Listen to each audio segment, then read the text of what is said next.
Hello, food lovers. Today, we are going on a wonderful culinary adventure together.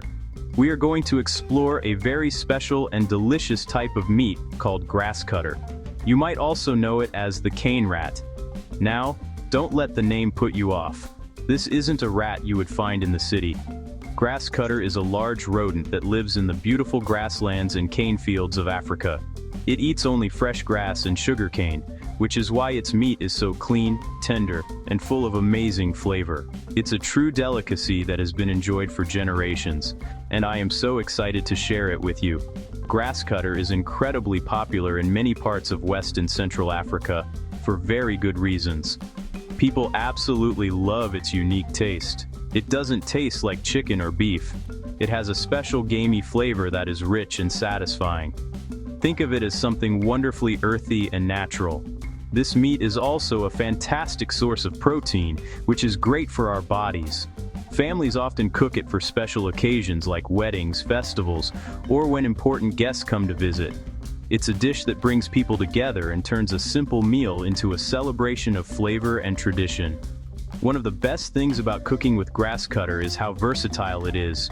You can prepare it in so many different ways. You can grill it over hot coals for a smoky flavor, you can fry it until it's crispy and golden, or you can let it simmer slowly in a rich, hearty stew. Each method brings out a different aspect of its delicious taste.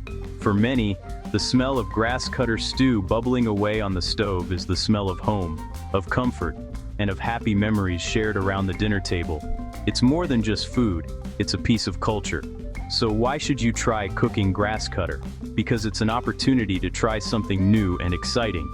It's a chance to step out of your comfort zone and explore the incredible flavors that the African continent has to offer. Cooking is all about discovery, and this dish is a fantastic discovery waiting to happen in your kitchen.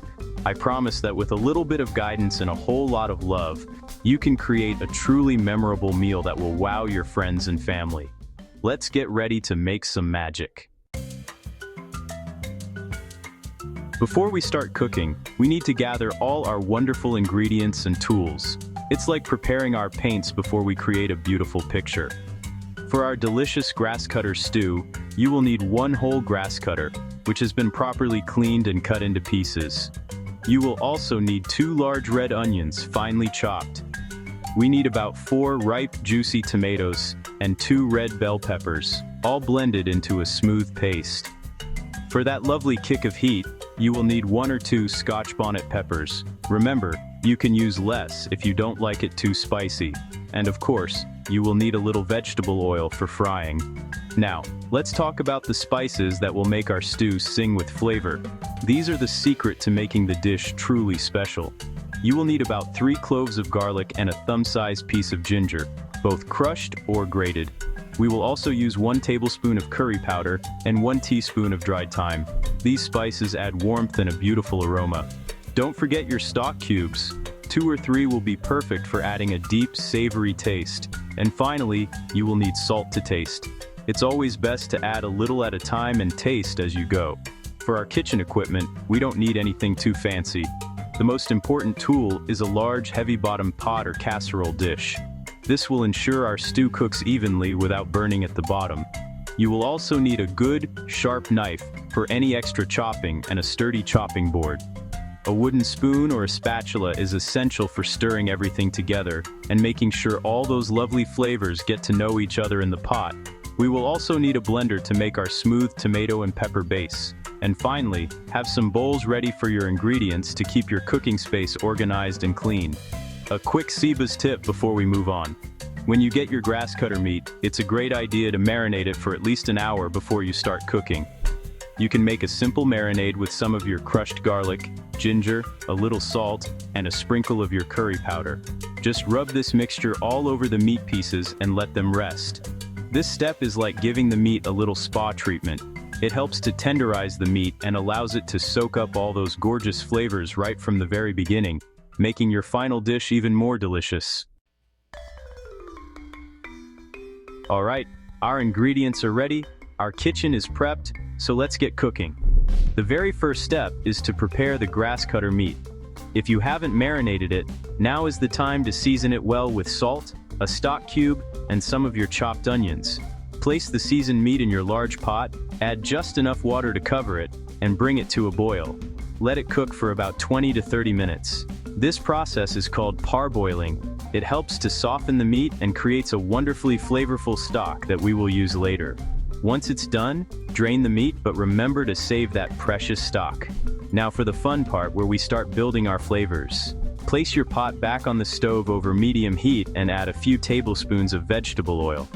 Once the oil is hot, carefully add the parboiled grass cutter pieces. We want to fry them until they are beautifully golden brown on all sides. This step gives the meat a lovely texture and seals in all the juices. It's what makes it so succulent later. Use your wooden spoon to turn the pieces so they don't stick to the pot. Once they are perfectly browned, take them out of the pot and set them aside for a moment. In the same pot with the remaining oil, add your chopped onions and fry them until they are soft and smell sweet. Now, pour in your blended tomato, pepper, and Scotch bonnet mixture. Stir everything together and let it cook for about 10 to 15 minutes, stirring occasionally. You want the sauce, which we call the stew base, to reduce and thicken. Its color will change to a deeper red. This is when the flavors really start to concentrate. Now add your crushed garlic, grated ginger, curry powder, and thyme. Stir it all in and let it cook for another 2 minutes. Your kitchen should be smelling absolutely divine by now. It's time to bring it all together. Return the golden brown grass cutter pieces to the pot with the stew base. Give everything a good stir so that each piece of meat is coated in the rich, flavorful sauce. Now, pour in that wonderful stock you saved from earlier. If you need more liquid, you can add a little bit of warm water. Add your remaining stock cube and a pinch of salt. Turn the heat down to low, cover the pot with a lid, and let it simmer gently. Let it bubble away for at least 30 to 40 minutes, or until the meat is perfectly tender and the sauce has thickened to your liking. Your grass cutter stew is ready, and it looks and smells incredible.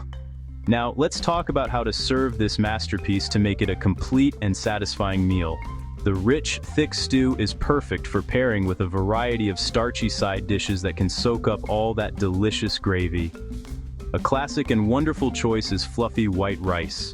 Its simple flavor allows the taste of the grass cutter to be the star of the show. You could also serve it with pounded yam, which is a soft, stretchy dough that is perfect for dipping into the stew. It's a truly traditional and beloved combination. Other fantastic options for side dishes include EBA, which is made from cassava flour, or a lovely, soft fufu. These are staples in West African cuisine and are designed to be eaten with flavorful soups and stews, just like this one. If you want something a bit different, you could try serving it with boiled yams or even fried plantain. The sweetness of the plantain creates a beautiful contrast with the savory and slightly spicy flavor of the stew. It's a pairing that is simply divine and adds another layer of texture and taste to your meal. It's all about creating a balance on your plate. Here's another Seba's tip for adding that extra wow factor. Just before you serve, you can garnish your stew with some freshly chopped parsley or spring onions. This adds a pop of bright green color and a touch of fresh flavor that cuts through the richness of the stew. You could also add some sliced fresh tomatoes or red onions on the side for a bit of crunch and freshness. When you present your dish, make sure to spoon plenty of that gorgeous sauce over the meat and your chosen side. After all, we eat with our eyes first, and a beautifully presented plate makes the food taste even better. So, there you have it. You have successfully mastered the art of cooking grass cutter. You have taken a unique ingredient and transformed it into a spectacular dish brimming with flavor and tradition. I encourage you to embrace this recipe and make it your own. Don't be afraid to adjust the spices or the heat to your liking. Cooking should be a joyful and creative process. By trying this dish, you are not just making dinner. You are connecting with a rich culinary heritage and expanding your own foodie horizons. So go on, get in the kitchen, and create a meal that is truly special. Happy cooking.